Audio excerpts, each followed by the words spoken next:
قرآن پاک نے کہا یہودیوں پہ اللہ نے ذلت مسلط کر دی ہے، یہ ذلیل ہے، ان کا کوئی دیش نہیں، یہ جہاں انہوں نے قبضہ کیا ہو نا فلسطین میں، یہ قبضے کی جگہ ہے اور ایک مٹھی بھر ملک ہے، شاید 60-70 لاکھ آبادی ہو اسرائیل کی۔ اگر امریکہ اس کی مدد نہ کرے تو اسرائیل قائم نہیں رہ سکتا، اور اس کے گرد 12-14 اسلامی ملک ہیں۔ بیت المقدس مسجد اقصیٰ معمولی جگہ نہیں، حضور نے فرمایا 3 سفر کرو تو سمجھنا ہم عبادت کر رہے ہیں۔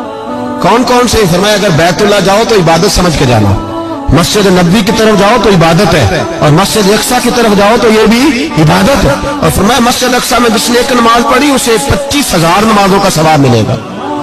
یہ وہ مسجد ہے جس کے ساتھ معراج شریف جڑا ہوا ہے۔ قرآن پاک نے کہا کہ اس مسجد میں سبحان اللہ اسریٰ بعبدہ لیلا من المسجد الحرام الی المسجد الاقصیٰ۔ مسلمانوں، قرآن کہتا ہے کہ تمہارے معراج کی شان رسول پاک کی مسجد